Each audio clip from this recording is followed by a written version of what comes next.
السلام عليكم ورحمة الله وبركاته. وعليكم السلام. أعوذ بالله من الشيطان الرجيم. بسم الله الرحمن الرحيم. الحمد لله رب العالمين والصلاة والسلام على سيدنا ومولانا أبو القاسم المصطفى محمد اللهم صل على محمد وعلى أهل بيت الطيبين الطاهرين المعصومين المكرمين سيما بقية الله في الأرضين. الحمد لله الذي هدانا لهذا وما كنا لنهتدي لولا أن هدانا الله. ایام ولادت با سعادت و پرکرامت امام علی بن موسی رضا المرتضی علیه السلام خدمت همه عزیزان و سروران مکرم تبریک و تهنیت عرض میکنم. بسم الله الرحمن الرحیم. আমরা এখন যে সময়টায় উপনীত হয়েছি, আজকে রাত ইমাম রেজা আলাইহিস সালামের শুভ জন্মদিনের রাত। সেই জন্মদিনের রাতে আমরা উপনীত হয়েছি। আমি আমার পক্ষ থেকে আপনাদের সকলকে শ্রেণীমতে এই লাদাবকে, এই শুভ জন্মদিনকে মোবারকবাদ জ্ঞাপন করছি এবং আপনাদেরকে স্বাগতম পেশ করছি। امام رضا علیه السلام هشتمین امام آسمان ولایت و هشتمین معصوم که به خلیفت اللهی نائل شد. ইমাম রেজা আলাইহিস সালাম ইমামতের ধারার অষ্টম ইমাম এবং বেলায়েতের জগতে উনি একটি উজ্জ্বল নক্ষত্র। در میان ائمه اطهار امام رضا علیه السلام یک نقطه عطف هستش. মাসুমিন আলাইহিস সালামের এই ধারাবাহিকতায় ইমাম রেজা আলাইহিস সালাম এমন একটি জায়গা দখল করে আছেন যে জায়গাটা আতফ বলা হয়, মানে সমন্বয়কারী বা সংযোগকারী। مذهب اهل بیت و مذهب تشیع تا زمان امام رضا علیه السلام دچار خلل و دچار پراکندگی و بعضا انحراف میشد. ইমাম রেজা আলাইহিস সালামের জীবন দশায় ইমামতের ধারার শুরু থেকে ইমাম রেজা আলাইহিস সালাম পর্যন্ত এই মাযহাবে তাশাইয়্য একটু উচ্চ নিচ বা মানে ভালো মন্দ মিলিয়েই এখানে ছিল, এই ধারাবাহিকতা অব্যাহত ছিল। از زمان امام رضا علیه السلام به بعد مذهب تشیع و مذهب اهل بیت ثبات، استحکام و اون انسجام و یکپارچگی خودش رو پیدا کرد و دیگر اون مذهب دچار تفرق نشد. ইমাম রেজা আলাইহিস সালামের জীবন দশায় এসে মাযহাবে তাশাইয়্য বা মাযহাবে আহলে বাইত একটি স্থিতিশীলতায়, একটি দৃঢ় প্রত্যয় নিয়ে, একটি সমন্বিতভাবে, সামষ্টিকভাবে এক পতাকার নিচে সমবেত হয় এই ইমাম রেজা আলাইহিস সালামের জীবন দশাতে। ما طبق فرمایش پیامبر اکرم صلی الله علیه و آله معتقد هستیم که 12 خلیفه بعد از پیامبر در واقع به نوبت به خلافت میرسند و این 12 خلیفه از اهل بیت هستند و از فرزندان از حضرت علی و فرزندان حضرت علی علیه السلام هستند. বলছেন যে আমরা আমাদের প্রিয় নবীর যে হাদিস, সেই হাদিস মোতাবেক আমরা এটা জেনেছি যে উনি বলে গেছেন যে ওনার হায়াত কালের পরে ইমামতের ধারার 12 জন খলিফা আসবেন এবং যে 12 জন খলিফার সকলেই আহলে বাইতের সদস্য এবং ওনারা সকলেই ইমাম আলী এবং হযরত জাহরা সালামুল্লাহ আলাইহির সন্তানদের ভিতরে গণ্য। اون چیزی که اهمیت داره این هستش که ما به همه این 12 نفر ایمان داشته باشیم. সবথেকে গুরুত্বপূর্ণ যে বিষয়টি এখানে মানে আমাদের দৃষ্টি রাখা দরকার সেটা হচ্ছে যে আমাদের উচিত হবে যে সামগ্রিকভাবে এই 12 জন খলিফার উপরে আমাদের ঈমান রাখা। لذا به ما میگن مذهب شیعه اثنا عشری، یعنی در واقع کسانی که شیعه هستند و اثنا عشری هستند، یعنی 12 امامی هستند، همون 12 خلیفه‌ای که پیامبر فرمود. আর এই নিমিত্তেই আমাদেরকে এই মাযহাবে তাশাইয়ুকে, মাযহাবে আহলে বাইতকে বলা হয় ইসনা আশারি। ইসনা আশারি এই অর্থে বলা হয় যে আমরা 12 ইমামে বিশ্বাসী। ইসনা আশার, আশার মানে 10, ইসনা মানে 2, 12 ইমামে বিশ্বাসী, অর্থাৎ সেই রাসূলের বলে যাওয়া সেই হাদিসের পদাঙ্ক অনুসরণ করে আমরা 12 খলিফায় বা 12 ইমামে যে বিশ্বাসী, এনাদেরকে ইসনা আশারি হিসেবে চিহ্নিত করা হয়। اگر چنانچه این 12 بشه، 11 تا بشه، 10 تا بشه، 5 تا بشه، 3 تا، کار خراب میشه। তাই এই সূত্রের ভিত্তিতে যদি এই 12 খলিফা বা ইসনে আশারি থেকে যদি কেউ 8-এ চলে যায়, যদি কেউ 6-এ চলে যায়, যদি কেউ 3-এ চলে যায়, 5-এ চলে যায়, 4-এ চলে যায়, তখন কিন্তু হিসাবটা গলমিল হয়ে যাবে। اهل سنت نتوانستن اثنا عشر یعنی 12 خلیفه رو بیان بکنن. خیلی اختلافات شدیدی در بین خودشون هستش. خواستن چون میدونن حدیث صحیح هستش که پیامبر فرمودند که 12 نفر بعد از من خلیفه من است، ولی که اونها نتوانستن یک 12 نفر واحدی رو معرفی کنن।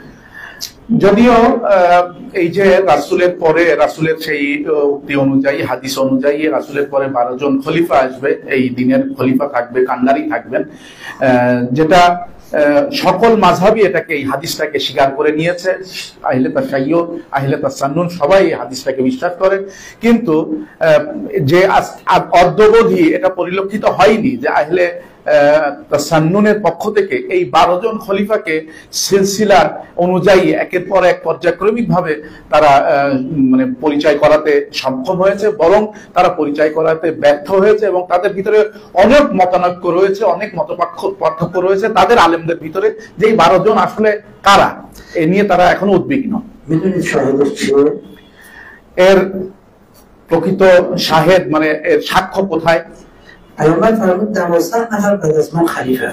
রাসূলুল্লাহ বলেছেন যে এটাই পরিষ্কার ভাবে বলে গেছেন যে আমার পরে 12 জন খলিফা হবে। বলছে রাসূলের পর বলতে কি বোঝাচ্ছে? বলছে যে আমরা কি রাসূলের পরে না, এখনো কি রাসূলের পরে না পরে নয়? বলছে যে রাসূলের পরে 12 জন খলিফা কতদিন পর্যন্ত তাদের জীবন দশা চলবে? اهل سنت میگن خلیفه الان که بعد از رسول الله کیه که جزو 12 نفر باشه।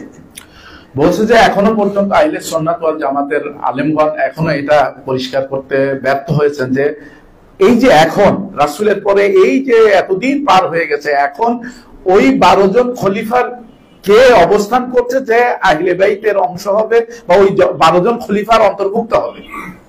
কে আছে? তিনি কে? বলছেন যে আহলে তাসান্নুন এই বিষয়ে জবাব দিতে তারা ব্যর্থ। چون اگر چنانچه بخوام عرض خلیفه ها رو در نظر بگیرم، الان خلیفه ها باید 1000 تا گذاشته باشه। বলছে যে তাদের দৃষ্টিতে তারা এটাই বলতে চায় যদি খলিফাদের এই 12 জন খলিফার বয়স হিসাব করতে হয় তাহলে সেই খলিফার বয়স 1000 বছর পার হয়ে যেতে হবে। قاعده‌اش همین میشه دیگه، یعنی عمر انسان میگه چقدر 70 سال. বলছে যে 12 تا 70 سال حساب بکنید در واقع چقدر میشه مثلا چیزی حدود 1000 سال. 1000 سال اگر شما در نظر بگیرید 12 تا 70 سال چون میشه حدود چند سال تموم شد به خلیفه رفت میکنه। তাদের দৃষ্টিতে 12 জন খলিফার সাধারণ জীবন মানে যে জীবন আমরা পেয়ে থাকি 70, 75, 80 বছর করে আমরা জীবন পেয়ে থাকি, তাহলে 12 জন খলিফার বয়স যদি আমরা হিসাব করি তাহলে ওই সর্বোচ্চ যে দাঁড়াবে 1000 বছর বা 1100 বছর এরকম একটা, তাহলে সে হিসাব পার হয়ে গেছে। এখন আর খলিফাদের জামানা, ওই 12 জন খলিফার জামানা থাকার কথা না তাদের দৃষ্টিতে।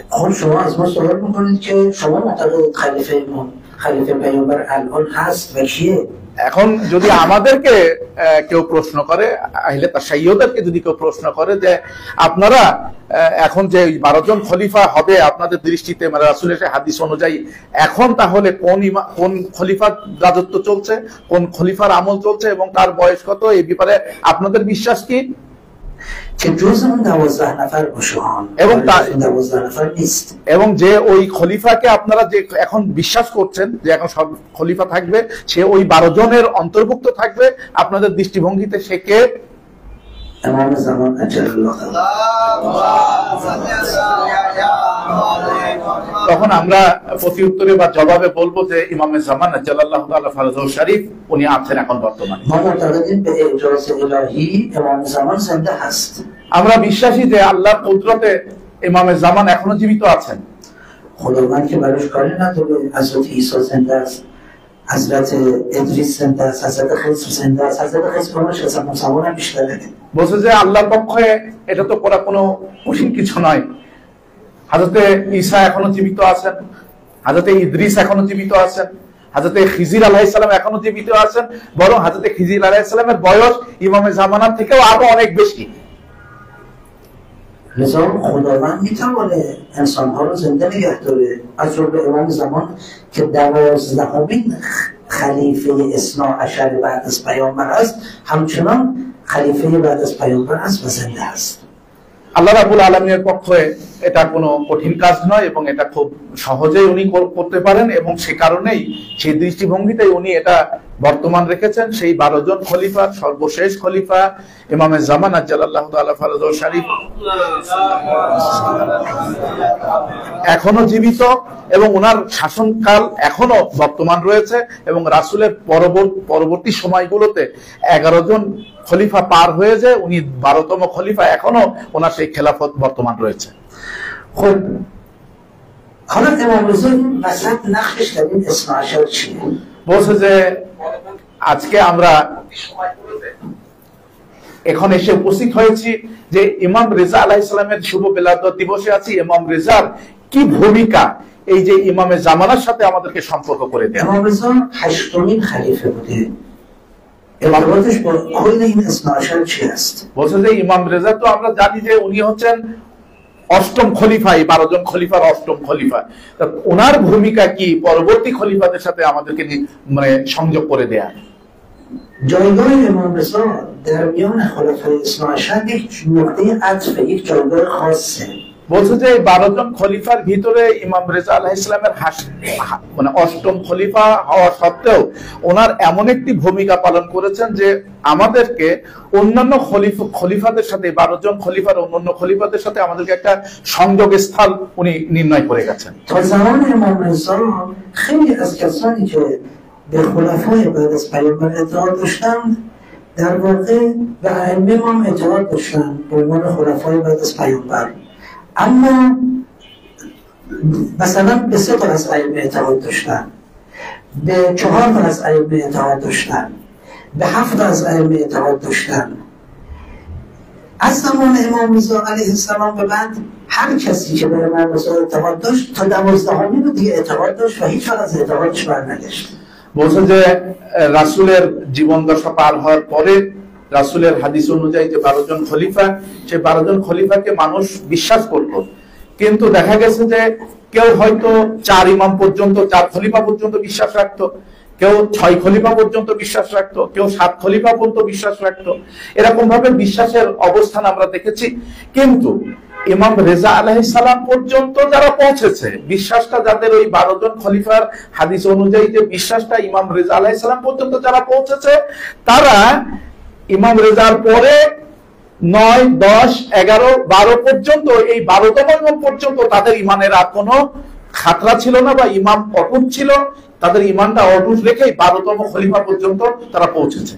لذا کسانی که به امام رضا علیه السلام اعتقاد داشتن دیگه تا 12مین امام رو اعتقاد داشتن، اعتقاداتشون کامل شد. তাদের বিশ্বাস, তাদের اعتقاد ইমাম রেজা আলাইহিস সালাম পর্যন্ত যারা পৌঁছেছিল এই অনুসারীদের ভিতরে, তারা তাদের আর পদস্খলন হয়নি। তারা 9ম, 10ম, 11তম এবং 12তম ইমাম পর্যন্ত, খলিফা পর্যন্ত ইমান তাদের বা বিশ্বাস তাদের অটুট ছিল। مثلا شما میشنوید شیعه زیدیه، হয়তো আপনারা শুনে থাকবেন যে জাইদিয়া, শিয়ে, এরকম বলে আপনারা কিছু শুনে থাকেন। اینا به اهل بیت اعتقاد دارن اما نه به 12 تا اهل بیت.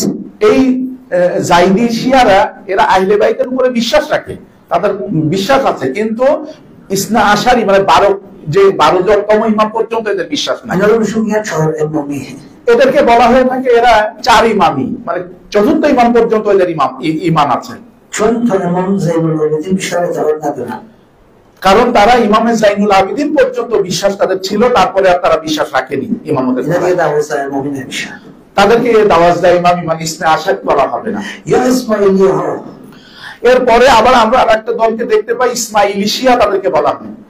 یا مثلا کسانی که به امام موسی بن جعفر وقف کردن ایستادن بهشون میگن واقفیه، یعنی تا امام هفتم اعتقاد دارن، دیگه به امام موسی اعتقاد ندارن. আবার আমরা কিছু একটা দলকে দেখতে পাই যে তারা ইমাম রেজার আগ পর্যন্ত, অর্থাৎ ইমাম রেজার আব্বা পর্যন্ত, ইমামে মুসা কাজেম আলাইহিস সালাম পর্যন্ত ঈমান এনেছে ওনার উপরে, এবং ওই পর্যন্তই দাঁড়িয়ে থেকেছে। ওর পরে পরবর্তী খলিফার উপরে বা ইমামের উপরে আর ঈমান আনেনি। اما کسایی که به امام موسی اعتقاد دارن دیگه تا آخر اعتقاد دارن به 12 نفر. কিন্তু এর পরবর্তীতে যে মুমিনগণই বা যে অনুসারীরাই ইমাম রেজার উপরে ঈমান নিয়ে এসেছে, খলিফা হিসাবে ইমাম হিসাবে তাকে আনুগত্য প্রকাশ করেছে, তার পরবর্তীতে আর কোনো পদস্খলন আসেনি ঈমানের দিক থেকে, বিশ্বাসের দিক থেকে, এবং সেই অনুসারীরা একেবারে নবম, দশম, 11তম এবং 12তম ইমাম পর্যন্ত পৌঁছে গেছে। تا زمان امام رضا شیعه دچار هی تفرقه میشد، از شیعه مرکب شیعه پیاده میشدن، گروه های مختلف شیعه درست میشد. বলছে যে ইমাম রেজা আলাইহিস সালাম পর্যন্ত শিয়া যারা তাদের অনুসারী ছিল, এই অনুসারীদের ভিতরে দলে দলে বিভক্ত হতে দেখা গেছে। কেউ পথ পরিক্রমা পরিবর্তন করেছে, কেউ পটভূমি পরিবর্তন করেছে, কেউ এরকম ভাবে দলে দলে বিভক্ত হয়ে গেছে। اما بعد از کسایی که امام رضا رو قبول کردن دیگه شیعه دچار تفرقه نشد. কিন্তু যখনই আমরা দেখেছি ইমাম রেজা আলাইহিস সালাম পর্যন্ত যে অনুসারীরা পৌঁছেছেন, যে দলটি পৌঁছেছে, এই ঈমান পাকাপোক্ত হয়ে গেছে ইমাম রেজা আলাইহিস সালামের কাছে এসে, এবং তারা আর কখনো দলে দলে, পরবর্তীতে আর দেখা যায়নি যে দলে দলে বিভক্ত হয়েছে বা তারা পথ পরিক্রমা পরিবর্তন করেছে, এমনটা আর পরিলক্ষিত হয়নি। শিয়া মাযহাব তখন এক ও অভিন্ন হবে পরবর্তী ভাবে পথ পরিচালনা করে। لذا هستش که ثواب زیارت امام رضا علیه السلام در نزد ما از ثواب زیارت امام حسین علیه السلام بیشتره. তাই আমাদের দৃষ্টিতে বা আলোচনা এরকম ভাবেই করা হয়ে থাকে যে ইমাম রেজা আলাইহিস সালামের জিয়ারতটাকে ইমাম হোসেন আলাইহিস সালামের জিয়ারত থেকেও বেশি গুরুত্ব বহন করে থাকে আমাদের দৃষ্টিতে। شما سوال می‌کنید میگید امام موسی خودش برای امام حسین مقام بالاتری قائل بود، چطور شما اینو میگید؟ বলছে যে হয়তো আপনারা প্রশ্ন করবেন যে এটা কেমন করে সম্ভব, আপনি এইভাবে কিভাবে বলতে পারেন? ইমাম রেজা নিজেও স্বয়ং যেখানে ইমাম হুসাইন আলাইহিস সালামের মাকাম ও মানজিলাত সম্পর্কে উনি স্বীকারোক্তি দিয়েছেন এবং তাকে প্রাধান্য দিতেন, তাহলে আপনারা এটা কিভাবে বলতে পারেন? به خاطر اینکه خیلی از کسایی که شیعه اثنا عشری نیستن هم به امام حسین اعتقاد دارن. اون شیعیان در واقع شیعه کامل نیستن، اما کسانی که به امام رضا اعتقاد داشته باشن یقینا به اثنا عشر اعتقاد دارن، شیعه کامل هستن. لذا دین خدا در ظرفیت امام رضا علیه السلام به کمال خودش رسید.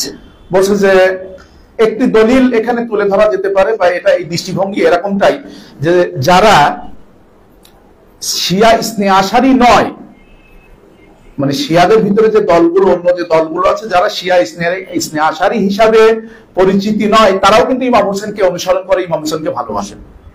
কিন্তু যারা ইমাম রেজা আলাইহিস সালামকে অনুসরণ করেন, ইমাম রেজা আলাইহিস সালাম পর্যন্ত যারা পৌঁছেছে ইমামতের ধারায়, তারা নিঃসন্দেহে ইমামে জামান পর্যন্ত পৌঁছেছেন এবং তাদের দ্বীন ও ঈমান আল্লাহ রাব্বুল আলামিনের সেই নির্দেশ অনুযায়ী পরিপূর্ণতায় পৌঁছেছে এবং অপরিপূর্ণ নয়, অর্থাৎ দ্বীন এখানে এসে পরিপূর্ণতা পাচ্ছে ইমাম রেজা আলাইহিস সালামের অনুসারী হিসাবে, যে ইমামে জামান পর্যন্ত পৌঁছে যাবে। তাই এখানে বলা হচ্ছে যে এই দৃষ্টিভঙ্গিতে ইমাম রেজার অনুসরণকে যেহেতু ঈমানকে পরিপূর্ণ করে থাকে, তাই তার জিয়ারতকে আরো গুরুত্বপূর্ণ বলা হচ্ছে। رسول حدیثی که پشترتون می‌بینید قال رسول الله صلی الله علیه و آله من احب ان یلقى الله ضاحكا مستبشرا فلیتولى علی بن موسی المرتضی.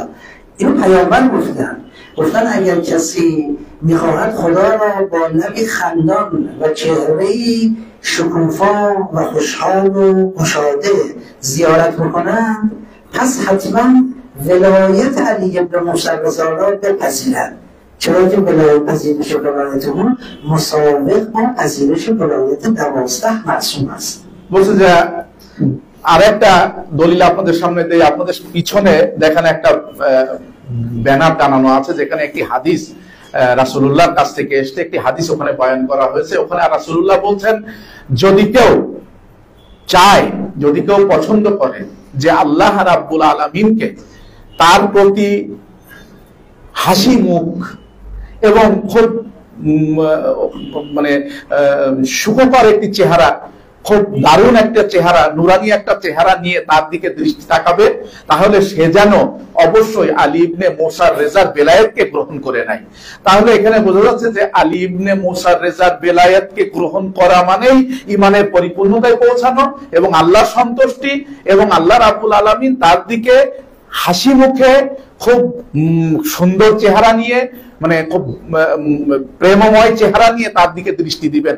তাহলে এটা বোঝা যাচ্ছে যে ইমাম রেজা আলাইহিস সালামের বেলায়েতকে গ্রহণ করা মানেই ইমানের পরিপূর্ণতায় পৌঁছানো। এই দৃষ্টিভঙ্গিতে এটা রাসূল বলে গেছেন, রাসূলের হাদিস এটা। این ماجرای در واقع ظرفیت امام رضا علیه السلام در بین این اثنا عشر هست. বলছে যে তাই এই আলোচনার পরিপ্রেক্ষিতে বলা যায় যে ইমাম রেজা আলাইহিস সালামের এই ভূমিকাটা, এটা গুরুত্বপূর্ণ ভূমিকা এই 12 জন ইমামের ভিতরে এবং 12 জন ইমামের বিশ্বাসে মানুষকে আটকে রাখার জন্য, ধরে রাখার জন্য ইমাম রেজা আলাইহিস সালামের এই গুরুত্বপূর্ণ ভূমিকাটা উনি পালন করেন। شما می‌دانید که مرقد مطهر امام رضا علیه السلام در ایران اسلامی در مشهد مقدس است। এবং আপনারা অবগত আছেন যে ইমাম রেজা আলাইহিস সালামের সেই মাজার শরীফ, সেই পবিত্র বরগাহ কোথায় আছে? ইরানের মাশহাদ শহরে অবস্থিত। امام رضا علیه السلام در سن 57 سالگی به دست مأمون شهید شدند. ইমাম রেজা আলাইহিস সালাম 57 বছর বয়সে মামুনের হাতে উনি শাহাদত বরণ করেন। و در اون منطقه مرقد مطهر و بارگاه مطهر روشون قرار گرفت এবং সেই মামুনের যে রাজপ্রাসাদ ছিল সেই খোরাসান প্রদেশে এখন মাশহাদ, সেই মাশহাদে যে রাজপ্রাসাদ ছিল সেই রাজপ্রাসাদেই ওনাকে সমাধি করা হয় এবং ওই রাজপ্রাসাদ এখন পরিবর্তন হয়ে গেছে ওনার সেই পবিত্র বরগাহ এবং মাজার শরীফ হিসাবে। میدونید که مأمون در بین خلفای عباسی از جهت علمی از همه قوی‌تر بود। আপনারা এটাও ইতিহাসগতভাবে জেনে থাকবেন যে আব্বাসীয় খলিফাদের ভিতরে মামুন ছিল জ্ঞানগর্ভ আলোচনা এবং বিদ্যা, বুদ্ধিতে এবং বিজ্ঞতায় সে আব্বাসীয় খলিফাদের ভিতরে সবথেকে পারদর্শী ছিল। و حضرت علی علیه السلام از قبل پیش‌بینی کرده بودند خلفای عباسی رو، گفته بودند که باهوش‌ترینشون و عالم‌ترینشون در واقع مأمون است। বলছে যে মৌলা আলী আলাইহিস সালাম পূর্বেই ওনার জামানায় উনি ওনার জীবন দশাতে উনি একটি মানে অতীত ভবিষ্যৎ বর্ণনা করে গিয়েছিলেন। সেই ভবিষ্যৎবাণীতে বলে গিয়েছিলেন যে আব্বাসীয় খলিফাদের ভিতরে সবথেকে যে খুব মানে হুশমান এবং সবথেকে খুব জ্ঞানী গুণী এবং বিচক্ষণ ও দৃঢ়তা সম্পন্ন ব্যক্তি হবে জ্ঞানগর্ভ দিক থেকে, সেটা হচ্ছে মামুন। مأمون خیلی نقشه کشید برای اینکه از اقتدار و از نفوذ امام رضا علیه السلام در میان مسلمانان بکاهه। মামুন তার মানে এটাই প্রচেষ্টা ছিল এবং সর্বোপরি প্রচেষ্টা তার এটাই যে মানুষের ভিতরে ইমাম রেজা আলাইহিস সালামের যে গ্রহণযোগ্যতা, ইমাম রেজা আলাইহিস সালামের যে পদচারণা এবং ইমাম রেজা আলাইহিস সালামের যে প্রভাব, সেই প্রভাব থেকে মানুষদেরকে বের করে ফেলবে, মানে এই সম্পর্ক ছিন্ন করবে, এটাই তার প্রয়াস ছিল। جلسات بزرگ مناظره رو برقرار کرد و از سراسر جهان، نه فقط ایران بلکه از سراسر جهان قوی ترین افراد رو از مذاهب مختلف، از بودایی، هندویی، مسیحیت، یهودیت و از هر مذهبی آورد که با امام مناظره بکنن. মামুন ইমাম রেজা আলাইহিস সালামকে মানে সে মদিনা থেকে ধরে আনার পরে যে প্রাসাদে রেখেছিলেন, এখানে রাখার পরে একটি জ্ঞানগর্ভ বৈঠকের ব্যবস্থা করে এবং সেই জ্ঞানগর্ভ বৈঠকে বিশ্বের বিভিন্ন ধর্ম জাতি থেকে বিশ্বের বিভিন্ন চিন্তা চেতনার বড় বড় পণ্ডিতদেরকে সমবেত করে, ওখানে দাওয়াত করে নিয়ে আসে। হিন্দু, বৌদ্ধ, খ্রিস্টান, ইহুদি সব জায়গা থেকে বড় বড় মুসলমানদেরও বিভিন্ন মাযহাবের বড় বড় পণ্ডিতদেরকে সেখানে সমবেত করে, এবং সেখানে সে ইমাম রেজা আলাইহিস সালামের সাথে তাদের মোনাজেরা করার জন্য, জ্ঞানগর্ভ তর্ক বিতর্কে করার জন্য মানে এই বৈঠকটার আয়োজন করে। در تمام این مجالس امام رضا علیه السلام طرف مقابل خودش رو کاملا مجاب میکرد به نحوی که مأمون اثر معکوس دریافت میکرد। বলছে যে এবং এই মজলিসে, এই জ্ঞানগর্ভ বৈঠকে প্রত্যেক বিদ্বান ব্যক্তি ইমাম রেজার সাথে জ্ঞানগর্ভ আলোচনা নিয়ে বাকবিতণ্ডায় লিপ্ত হয়, এবং ইমাম রেজা আলাইহিস সালাম খুব সুন্দরভাবে, খুব দালিলিক ভাবে সেই প্রত্যেকটা মাযহাবের, প্রত্যেকটা দিনের যে পণ্ডিতরা ছিল তাদেরকে মুজাব করেছেন, তাদেরকে মানে সন্তুষ্ট করেছেন জবাব দিয়ে, এবং তাদের কাছে তারা আর এমন ভাবে সন্তুষ্ট করেছে যে আর কোনো প্রশ্ন করার সুযোগ তাদেরকে দেননি। এবং যতবারই এরকম ঘটনা ঘটেছে, মামুন বসে বসে সে মানে চেষ্টা করছিল, সে দোয়া করছিল যেন ইমাম রেজা মানে পরাস্ত হয়ে যায়, কিন্তু সে বারবারই নিজেই পরাস্ত হচ্ছিল এই দলিলগুলোর বা জবাবগুলোর ক্ষেত্রে। هر بار که از این اقدامات میکرد امام رضا در بین مردم و در بین علما و بزرگان ارزش بیشتری پیدا میکرد و مأمون در واقع حسرت به دل باقی میماند و ناامیدتر میشد। বলছে যে যখনই ইমাম রেজা আলাইহিস সালাম ওই কোন একটা মাযহাবের পণ্ডিতকে মানে জ্ঞানগর্ভ আলোচনায় পরাস্ত করে দিচ্ছিল দলিল যুক্তির মাধ্যমে, তখনই সেই আলেম, সেই দিনের আলেম, সেই মাযহাবের আলেম এতটাই সন্তুষ্ট হয়ে যাচ্ছিল এবং ইমাম রেজাকে সব থেকে বড় জ্ঞানগর্ভ ব্যক্তি হিসাবে গ্রহণ করে নিচ্ছিল। এবং যখনই এটা নিচ্ছিল তখনই মামুন বসে বসে সে মনে মনে খুবই মানে হিংসুক চরিত্র প্রকাশ করছিল, এবং সে মনে মনে ভাবছিল যে আমি বোধহয় মানে পরাস্ত হয়ে যাচ্ছি, এবং এটাই হচ্ছিল।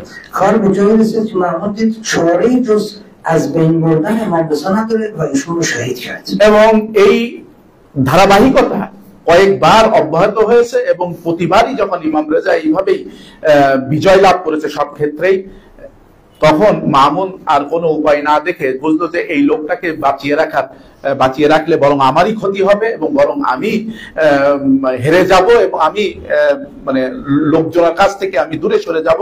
এজন্য ইমাম রেজাকে শহীদ করা ব্যতীত আর কোনো পথ তার কাছে খোলা ছিল না। ইমাম রেজা আলাইহিস সালাম می‌فرمایند که علیکم بسلاح الانبیاء، ای مردم بر شما باید اینکه مسلح بشوید به اسلحه و ابزار جنگی انبیا। বলছেন ইমাম রেজা আলাইহিস সালাম সবসময় মানুষদেরকে এইভাবে উপদেশ বাণী দিতেন এবং বলতেন যে হে জনগণ, হে মানুষ সকল, তোমাদের উচিত হবে তোমরা যুদ্ধের জন্য প্রস্তুত হও, এবং সেই যুদ্ধের অস্ত্রগুলো, যে অস্ত্রগুলো আম্বিয়াগণ ব্যবহার করতেন, সেই আম্বিয়াগণের অস্ত্রে সুসজ্জিত হও তোমরা। প্রশ্ন করা হলো যে নবীদের অস্ত্র শস্ত্র কি ছিল?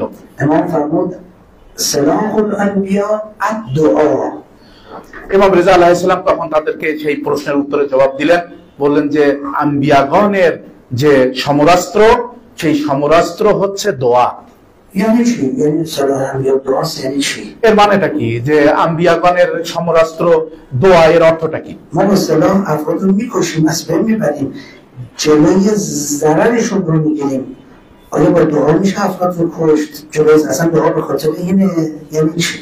বলছে যে মানুষ তখন আরো প্রশ্ন করা শুরু করলো যে তার এর মানেটা কি?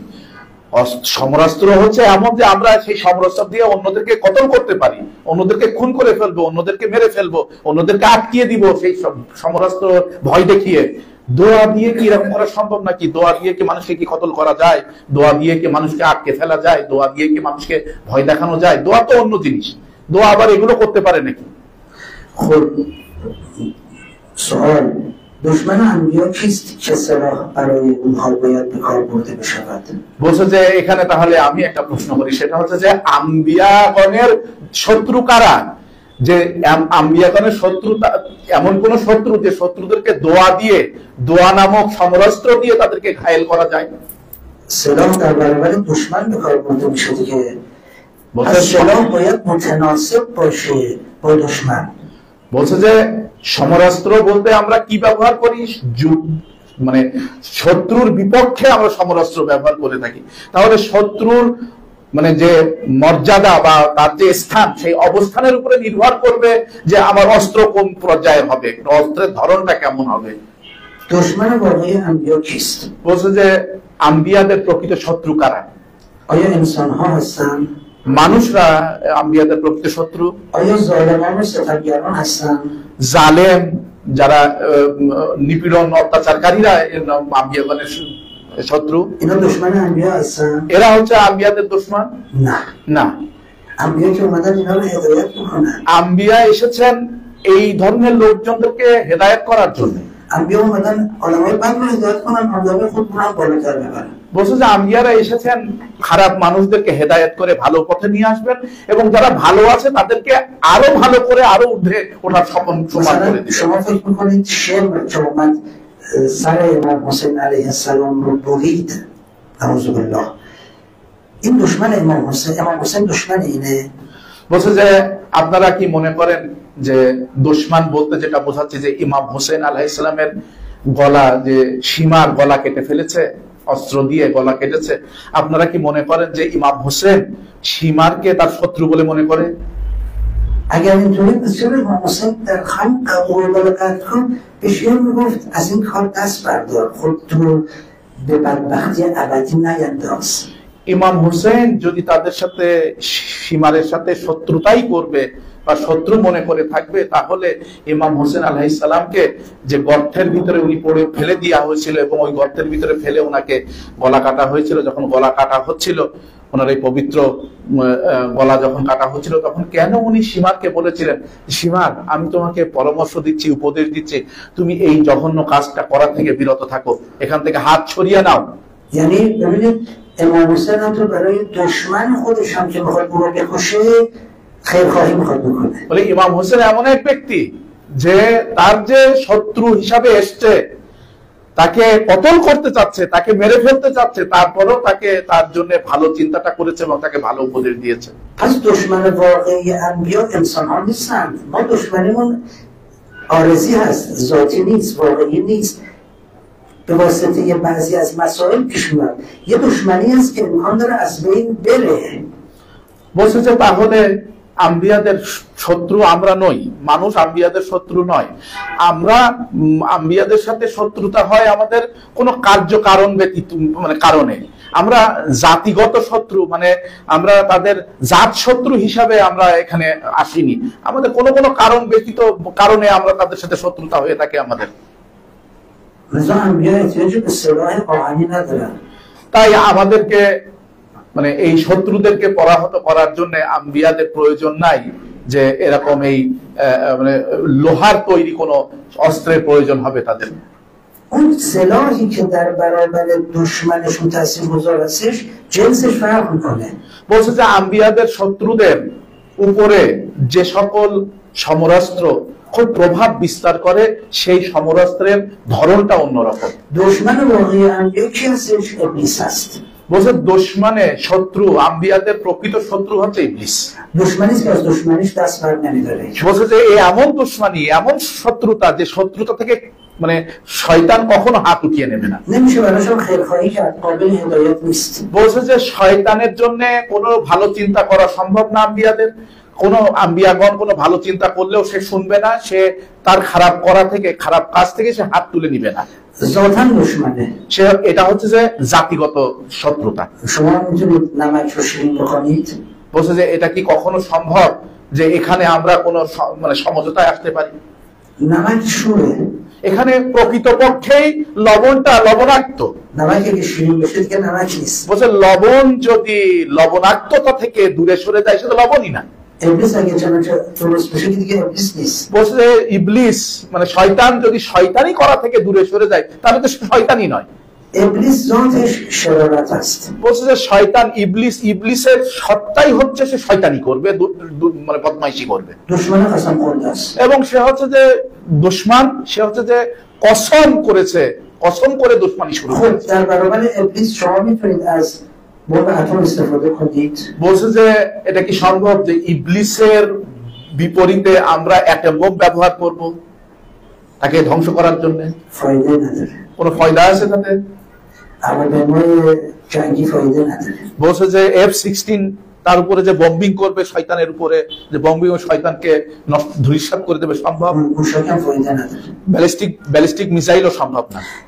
در برابر ابلیس من چیکار کرد বলে ইবলিসের বিপরীতে কি করণীয় আমাদের?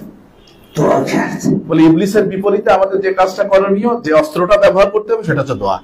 دعا ابلیس رو از انسان دور میکنه বলছে দোয়া এমন একটা শক্তি যে শক্তিটা ইবলিসকে আমাদের থেকে দূরে রাখবে। امام صادق علیه السلام میفرمایند در دعای 17 صحیفه سجادیه دعای مسجد شیطان وکیلتون به دعونا فی دعونا فی محبته. خدایا هر چی ما دعا میکنیم و محبتتون رو داشته باشیم شیطان رو سرنگونتر میکنیم، شیطان رو میکنیمش. বলছে যে ইমাম সাজ্জাদ আলাইহিস সালাম সাইফে সাজ্জাদিয়ার 18 নম্বর দোয়া, যে দোয়াটা শয়তানের উপরে বিজয় লাভ করার দোয়া, সেই দোয়াটাতে ইমাম সাজ্জাদ আলাইহিস সালাম বলছেন যে হে রাব্বুল আলামিন, আমাদেরকে আরো বেশি বেশি করে তৌফিক দাও, আমরা বেশি বেশি করে দোয়া করতে পারি যেন তোমার দরবারে, এবং দোয়ার মাধ্যমে শয়তানকে আমরা যেন পদদলিত করতে পারি, তাকে যেন নিষ্পেষিত করে ফেলতে পারি। وجعل بيننا وبينهم بین ما و بین شیطان میفهمند که بین ما و بین اون یک پرده قرار بده که لا یحتکو ورد من مثبتا لا یفتکو، میگه که یه سطح محکمی قرار بده که نتونه اونو بشکافه شیطان، یعنی با دعا। এবং বলছে যে ইমাম সাজ্জাদ আলাইহিস সালাম আরো বলছেন যে হে রাব্বুল আলামিন, এই দোয়া করার শক্তিদানের মাধ্যমে আমাদেরকে এমন একটা পর্যায়ে উন্নীত করো, যে পর্যায়ে উন্নীত হলে শয়তান এবং আমার মধ্যে এমন একটা বাঁধ সৃষ্টি হয়ে যাবে যে বাঁধটাকে শয়তান ভেঙে ফেলার কোনো ক্ষমতাই রাখে না। خدایا قرار طوری بکن که من به کثرت دعا به سوی تو از شیطان در امان بمانم. امام سجاد ইমাম সাজ্জাদ আলাইহিস সালাম আরো বলছেন যে হে রাব্বুল আলামিন, আপনি আমাকে এই দোয়া করার তৌফিক আরো বেশি বেশি করে দেন, যাতে করে আমি দোয়া করতে করতে এমন একটা জায়গায় পৌঁছে যাই, আপনার নিকটবর্তীতা অর্জন করে ফেলি, যাতে করে আমি শয়তান থেকে দূরে থাকতে পারি। مثلا وقتی که ما دست به دعا میبریم این دعا باعث میشه شیطان کاملا خلق سلام میشه و بره کنار। তাই আমরা যখনই যে অবস্থাতে আমরা দোয়ায় আমরা নিজেদেরকে আকৃষ্ট করতে পারবো এবং দোয়ার সাথে আমরা সম্পর্কিত হয়ে যাব এবং দোয়া করতে থাকবো, সেই হলাতে সেই অবস্থায় শয়তান আমাদের থেকে দূরে সরে যায় এবং পরিপূর্ণভাবে শয়তান পরাস্ত হয়ে যায় যখন আমরা দোয়া করা শুরু করি। پیش از اینکه به سلاح در برابر دشمنان انسی احتیاج داشته باشیم به سلاح در برابر دشمن واقعی احتیاج داریم، یعنی شیطان। বলছে যে আমাদেরকে আমরা মানে মানুষের ব্যাপারে মানুষকে প্রতিহত করার জন্য, তাদেরকে ধরাশায়ী করার জন্য যত সমরাস্ত্র আমাদের দরকার, তার থেকে অনেক অনেক অনেক গুণ বেশি অস্ত্র আমাদের দরকার সেই প্রকৃত শত্রু আমাদের যে শয়তান, তাকে পরাস্ত করার জন্য, তাকে ধরাশায়ী করার জন্য, এবং সেটা হচ্ছে দোয়া। কেন? دشمنان انسی انسانی هم به واسطه شیطان دشمنی با هم میکنن، اگه شیطان نباشه اینا هم باید دشمنی نمیکنن। বলছে যে এর মূল কারণ হচ্ছে ইনসান মানুষ একে অপরের সাথে যখন দুশমনি করে, যখন শত্রুতা করে, সেই দুশমনি এবং শত্রুতাটা নিজেদের কারণে নয়, সে কারণটা হচ্ছে ওই শয়তানই এখানে মধ্যস্থতাকারী ওই দুশমনি করার জন্য। তাই শয়তান যদি নিরস্ত করে দিতে পারি, আমরা শয়তানকে যদি আমরা পরাস্ত করে ফেলতে পারি, তাকে যদি ধরাশায়ী করে দিতে পারি, তাহলে মানুষের ভিতরে আর কোনো শত্রুতাই থাকবে না।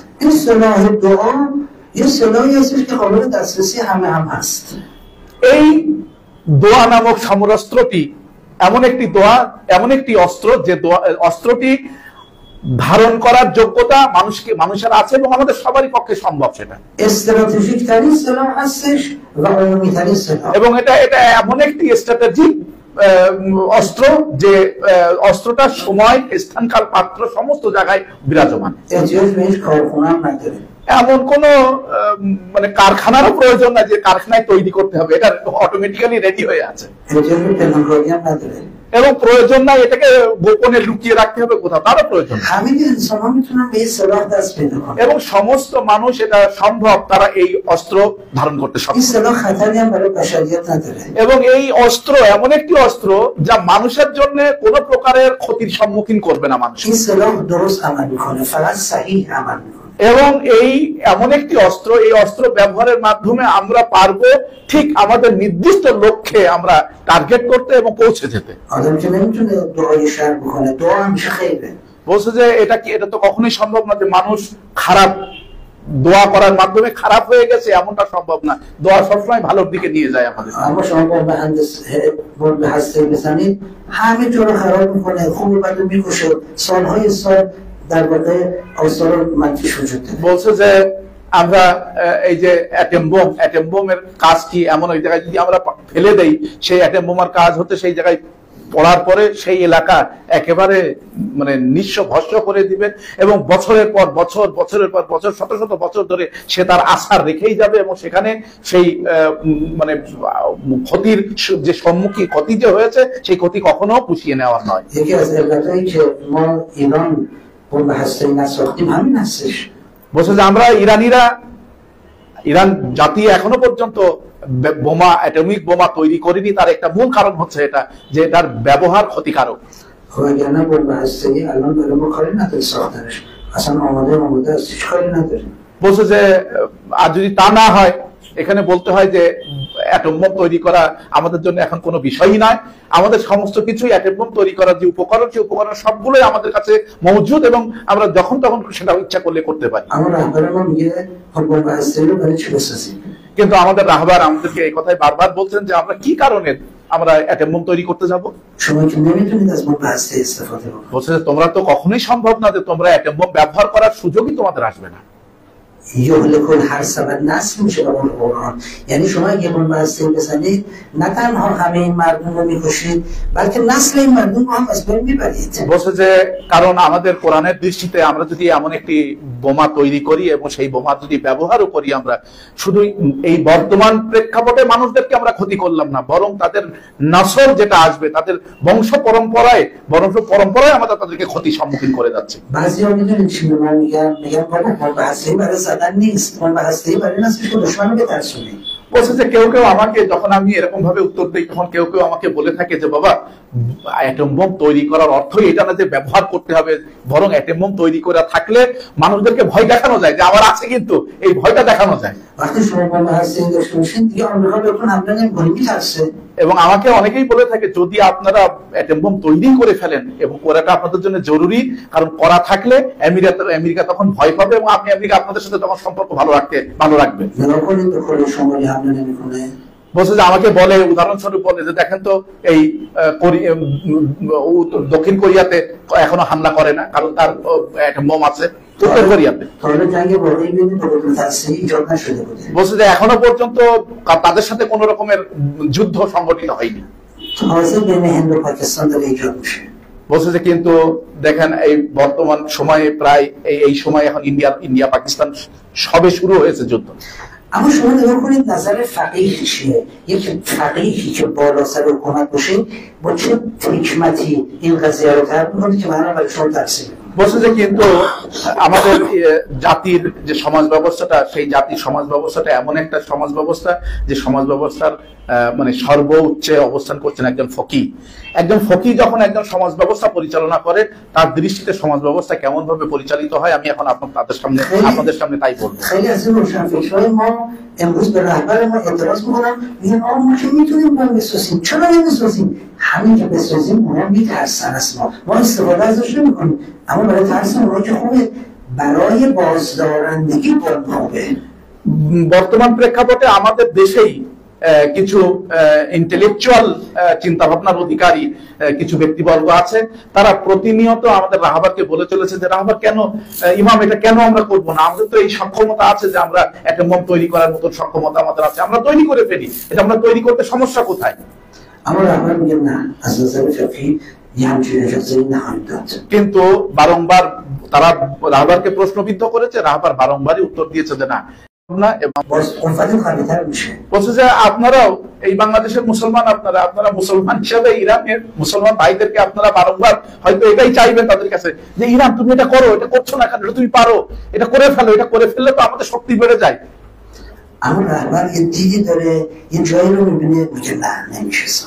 কিন্তু আমাদের বিজ্ঞ রাহবার হাকিমে ফারজানে এই রাহবার উনি এমন একটি বিন্দু, উনি এমন একটি দৃষ্টিভঙ্গি, এমন একটা জিনিস উনি দেখতে পান যেটা আমরা দেখতে পাই না, আমরা দেখতে অক্ষম, উনি দেখতে পান। উনি সেই দৃষ্টিভঙ্গিতে বলছেন যে না, এটা আমাদের করা উচিত হবে না।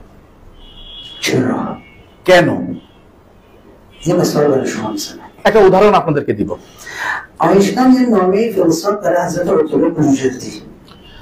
বলছে যে আয়াতুল্লাহ বুরজার্দিকে একটি নমে পাঠানো হলো।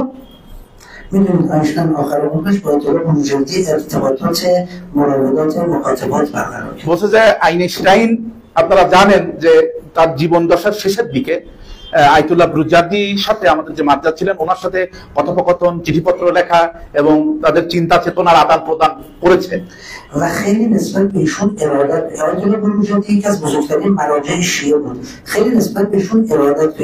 এবং আইনস্টাইন মানে আয়াতুল্লাহ বুরজার্দি মাযহাবের দিক থেকে জাফারি মাযহাবের মানে শিয়া মাযহাবের একটা খুব উচ্চপদস্থ মাযহাব ছিলেন, খুব জবরদস্ত একজন মাযহাব ছিলেন। আইনস্টাইন উনি আয়াতুল্লাহ বুরজার্দির উপরে যথেষ্ট পরিমাণ ভক্তি, শ্রদ্ধা এবং বিশ্বাস স্থাপন করেছিলেন।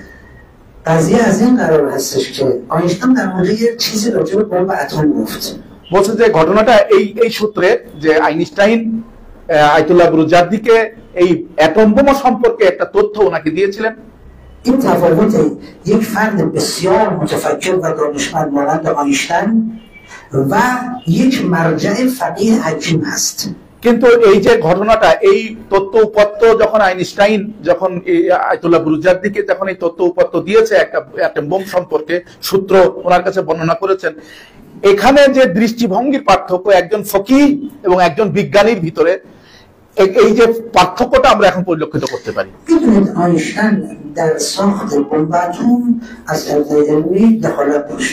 বলছেন যে আপনারা এই বিষয়টা সম্পর্কে আপনারা অবগত আছেন যে আইনস্টাইনের যে সূত্র, সেই সূত্র এই অ্যাটম বোম তৈরি করার জন্য পরোক্ষভাবে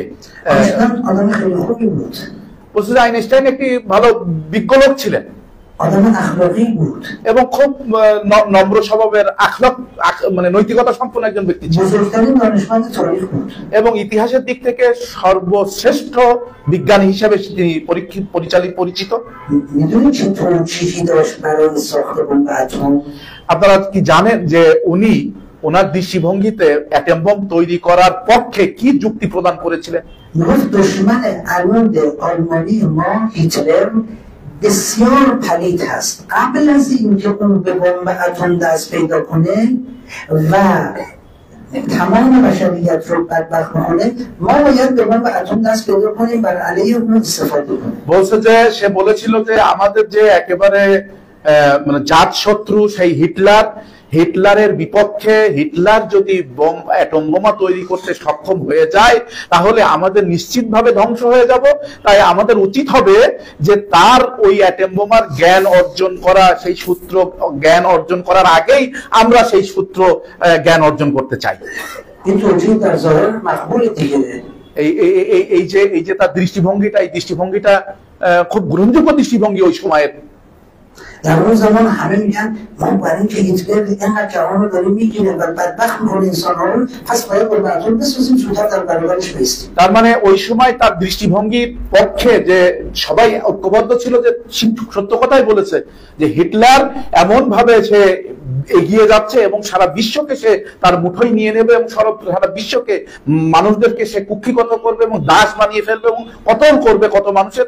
তার বিপক্ষে আমাদের তো অ্যাটম বোম বানানো অবশ্যই দরকার, এই জ্ঞান আমাদের আসা দরকার।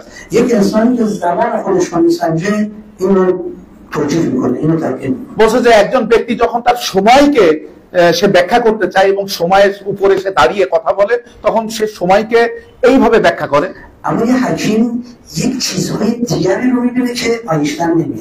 কিন্তু একজন হাকিম, একজন বিজ্ঞ, শরীয়তের একজন বিজ্ঞ ফকিহ যখন তাই সেই জামানকে, সেই সময়কে যখন ব্যাখ্যা করেন, অ্যানালাইজ করেন, তখন তিনি অন্য কিছু দেখতে পান যে একজন বিজ্ঞানীর পক্ষে দেখা সম্ভব। বম اتم ساخته شد বলছে যে অ্যাটম বোম তৈরি করা হয়ে গেল, اما کجا مصرف شد؟ কোথায় সেটা ব্যবহার হয়েছে? در برابر هیتلر বলছে হিটলারের উপরে ব্যবহার করা হয়েছিল یا در ژاپن নাকি জাপানে ব্যবহার করা হয়েছিল?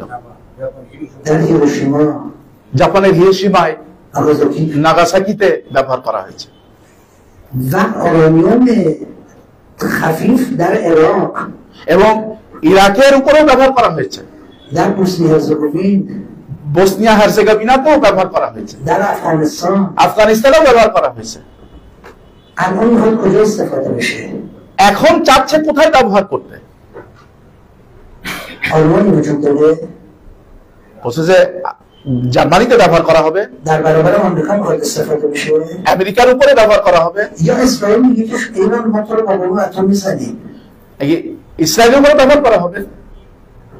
پس ببینید از دست آینشتین در رفت বলছে যে সেই সময়ের প্রয়োজন অনুযায়ী হয়তো আইনস্টাইন এই সূত্র দিয়েছিল, কিন্তু আইনস্টাইনের সেই হাত থেকে এই ক্ষমতা, ব্যবহারের ক্ষমতাটা বের হয়ে গেছে। آینشتین تو میتونی بسازی اما دیگه نمیتونی کنترلش بکنی বলছে যে এখন যদি বলতে হয় তাহলে বলতে হবে যে আইনস্টাইন তুমি বিজ্ঞানী হিসেবে এটা ঠিক আছে, তুমি সূত্র উদ্ভাবন করেছো, তুমি একজন উদ্ভাবক, কিন্তু উদ্ভাবন শক্তি তোমার ছিল, কিন্তু ব্যবহার করার শক্তি তোমার হাত থেকে বের হয়ে গেছে, অন্যদের হাতে চলে গেছে। ما میتونیم الان تو ایران اسرائیل بمب اتم بسازیم اما معلوم نیست بتونیم 10 سال دیگه این رو کنترلش بکنیم در جایی که نباید استفاده بشه استفاده بشه বলছে যে আমরা হয়তো আজকে ইরানি জাতি এই যোগ্যতা অর্জন করেছি, এই সূত্র অর্জন করেছি, এই জ্ঞান আমাদের কাছে আছে যে আমরা অ্যাটম বোম তৈরি করার মতো যোগ্যতা অর্জন করেছি, কিন্তু 10 বছর পরে যে আজকে হয়তো আমরা উদ্ভাবন করেই ফেললাম, অ্যাটম বোম তৈরি করেই ফেললাম, কিন্তু 10 বছর পরে যে এটা যে আমাদের হাতেই থাকবে, আমাদের কন্ট্রোলেই থাকবে এবং অন্য কোথাও ব্যবহার হবে না, যেখানে ব্যবহার করার নয় সেখানে ব্যবহার হবে না, তার কি সিওরিটি আমরা এখন দিতে পারি? یک حکیم وقتی که یک کاری رو میخواد انجام بده پیامدها رو همه رو میسنجه نگاه به الان نمیکنه বলছে যে একজন হাকিম যখন কোন বিষয়কে ব্যাখ্যা করেন এবং সেই বিষয়কে অ্যানালাইসিস করেন, তখন উনি ওই পর্যন্ত পৌঁছে যান যে এর সর্বশেষ পর্যায় কি হতে পারে সেটা উনি দেখতে পান। حتی اگر چنانچه جمهوری اسلامی ایران سرکوب بشه بهتر از این هستش که به واسطه این بمب اتمی که ایران میسازه در آینده کنترل از دست بره و بر علیه ملت‌های مظلوم استفاده بشه এটা বিশ্বাস করে নেওয়া, এটা সহ্য করে নেওয়া অনেক সহজ ব্যাপার হবে যদি ইরান মিল্লাত, ইরান জাতি যদি মানে ধ্বংস হয়ে যায়, ইরান জাতি যদি হেরেও যায় এই মানে শত্রুদের কাছে, সেটাও সহ্য করে নেওয়া সম্ভব, কিন্তু এটা সহ্য করা সম্ভব হবে না যে ইরান জাতির হাতে তৈরিকৃত একটা অ্যাটম বোম 10 বছর পরে যে তার ব্যবহার কন্ট্রোল হাত থেকে চলে যাবে এবং সেই অ্যাটম বোম অন্যদের হাতে চলে যাবে এবং সেটা বিশ্ববাসীর ক্ষতির কারণ হবে, এটা সহ্য করা সম্ভব হবে না। تبیین قضیه از کجا آب میخوره و حکمت کجا رو میبینه বলছে যে একজন হাকিম তার হিকমত দৃষ্টি দিয়ে কোন পর্যন্ত দেখেন এবং কোন পর্যন্ত ব্যাখ্যা করতে পারেন তা এখন আমরা নিশ্চয়ই বুঝতে পারি। رضای فقیه میگه که درست ما الان میخوایم استفاده کنیم اما حق ندارید بسازید چون الان کنترل دارید برای ساخته 10 سال دیگه معلوم نیست که شما سر کار باشید کنترل داشته باشید برای ساخته বলছে যে একজন ফকিহ, একজন হাকিম এই দৃষ্টিভঙ্গি দিচ্ছে, বলছে যে ঠিক আছে তোমাদের কথা হয়তো ঠিক, এখন আমাদের ক্ষমতা আছে, ক্ষমতা এখন আমাদের হাতে, আমরা তৈরি করলে কন্ট্রোল করতে পারবো, কিন্তু 10 বছর পরে এই ক্ষমতা আমাদের হাতে থাকবে কিনা, 10 বছর পরে যে এই কন্ট্রোলটা আমরা করতে পারবো, সক্ষম হবো কিনা, আমাদের কন্ট্রোলিংটা আমাদের বাইরে চলে যাবে না, তার কি সিওরিটি আছে? এবং এটাই হচ্ছে যে একটি ব্যাখ্যা হাকিমানে, একজন বিচক্ষণ হাকিমের ফারজানের একজন দৃষ্টিভঙ্গি এরকমটাই হতে পারে। বলছে যে আমরা আজকে আলোচনা কোথা থেকে শুরু করেছিলাম, আমরা তো কোথায় পৌঁছেছি। بله امام رضا علیه السلام در واقع ستون استوار خلفای اثنا عشر است বলছে যে ইমাম রেজা আলাইহিস সালাম এমন একটি পিলার, এমন একটি মানে দৃঢ় বিম্ব, যেখানে এই 12 জন এই ইসনা আশারি যে খলিফার একটা ধরে রাখার মতন, আটকে রাখার মতন একজন শক্ত খুঁটি হচ্ছেন উনি। আর ইমাম রেজা, সেই ইমাম রেজার দৃষ্টিভঙ্গিতে আম্বিয়াদের সমরাস্ত্র হচ্ছে দোয়া। اینا همه سلاح ظالمانه در دست ماها، ناچاریم داشته باشیم و اینا ما از این چیزا دوست نداریم। বলছে যে আজকে যুদ্ধ সমরাস্ত্র, যুদ্ধ অস্ত্র সামগ্রী যেটা আমাদের হাতে আছে সেটা হচ্ছে শত্রুদের বানানো জিনিসপত্র। আমরা এটা অর্জন করেছি কারণ এটা বাধ্য, আমরা আমাদের হাতে কিছু রাখতে হবে, না হলে শত্রুদেরকে ঠেকানো যাবে না, কিন্তু আসলে এটা প্রকৃত অস্ত্র নয়। কেন আমি এখন বিভিন্ন ধরনের আগ্নেয়াস্ত্র এবং সমরাস্ত্র আমার কাছে থাকবে?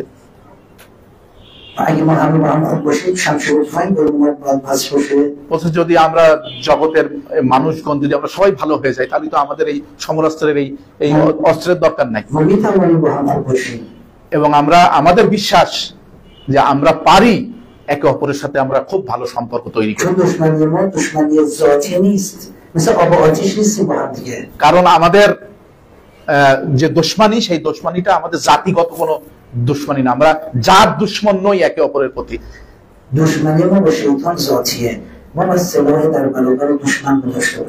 তাই আমাদের এই যেহেতু আমাদের মানুষদের ভিতরে ইনসানিয়াতের যে আমরা ইনসানের একে অপরের ভিতরে শত্রুতা, জাতি শত্রু নয়, জাতগত শত্রুতা নয়, তাই আমাদের এই সমরাস্ত্রের প্রয়োজন নাই, বরং আমাদের জাত শত্রু হচ্ছে শয়তান, ইবলিস। তাই ইবলিসকে ধরাশায়ী করার জন্য, তাকে পরাস্ত করার জন্য আমাদের যে সমরাস্ত্র দরকার হচ্ছে সেটা হচ্ছে দোয়া। خداوند ما گفته، خدا نگفته مثلا زید هم دشمن شما هستن، گفته شیطان عدو لکم فاتخذوه عدوا. این انسان ها عدو شما، دشمن شما شیطانه، اونو شیطان بگیرید، اون دشمن بگیرید، نه زید و عمرو। বলছে যে আল্লাহ রাব্বুল আলামিন পবিত্র কোরআনে আমাদেরকে এটা বলেননি, এটা আমাদেরকে শিখাননি যে XYZ আমাদের শত্রু, এটা বলেননি, বরং আল্লাহ পাক বলেছেন যে তোমাদের শত্রু হচ্ছে, প্রকৃত শত্রু হচ্ছে শয়তান, শয়তানকে তোমরা প্রকৃত শত্রু হিসেবে মনে করে নাও। ইনশাআল্লাহ যে খোদাবন্দ তাবারাকাহু তাআলা তোমার তৌফিক ও আসানি বতে যে হামওয়ারে মুসাল্লাহ বিশাবিন বিসলাহ আনবিয়া। তাই আল্লাহ রাব্বুল আলামিনের কাছে আমি চাইবো আমাদেরকে যেন এই তৌফিক দান করেন যে আমরা যেন সব সময় সব ক্ষেত্রেই যেন আমরা সেই সমরাস্ত্রের অধিকারী হতে পারি যে সমরাস্ত্রের অধিকারী হওয়ার জন্য আম্বিয়াগণ যে সমরাস্ত্রের অধিকারী ছিলেন সেই সমরাস্ত্রের অধিকারী যেন আমরা হতে পারি, সেটা এবং আমরা সমস্ত সময় আমাদের জীবনকালটা ধরে আমরা সর্বক্ষেত্রেই দোয়াকে আমরা তামাসসুক করে রাখবো, দোয়াকে আমরা আঁকড়ে ধরে থাকবো।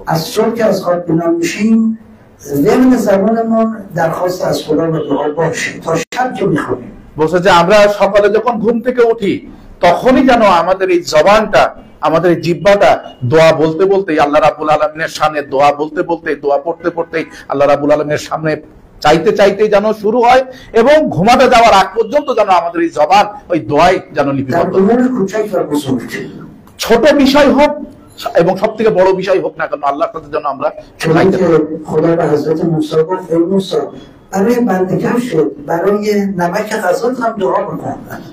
এই যেরকম ভাবে আল্লাহ রাব্বুল আলামিন হযরত মুসা আলাইহিস সালামকে বলেছেন যে হে মুসা, তোমার জুতার ফিতা বাঁধার সময় হোক, তোমার লবণ তরকারিতে দেওয়ার সময় হোক, সেই সময়ও আমার কাছে দোয়া করতে থাকো। বলছে যে এরকমটা বলা উচিত হবে না যে না এ তো মানে ধরাশায়ী হয়ে গেছে, না এরকমটা হয়নি। আল্লাহ ছোটদেরও আল্লাহ, বড়দেরও আল্লাহ, ছোট চাওয়াতেও আল্লাহ, বড় চাওয়াতেও আল্লাহ।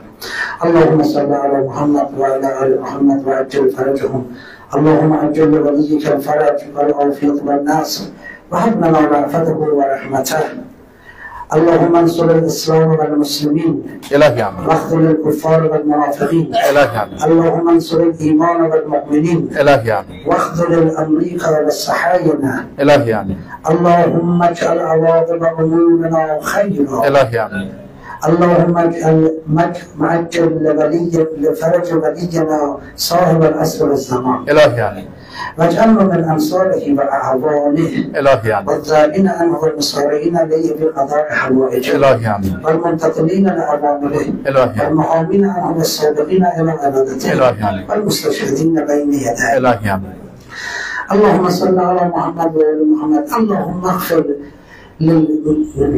اللهم اغفر لموتانا. الهی آمین اللهم اشف مرضانا. الهی آمین اللهم اغفر لوالدينا. الهی آمین اللهم اغفر لآبائنا وأمهاتنا وأجدادنا وجداتنا وأسرتنا وأحفادنا. الهی آمین اللهم اجعل عواقب أمورنا خيرا. الهی آمین اللهم صل على محمد وعلى آل محمد وأجل فرجهم والسلام عليكم ورحمة الله وبركاته.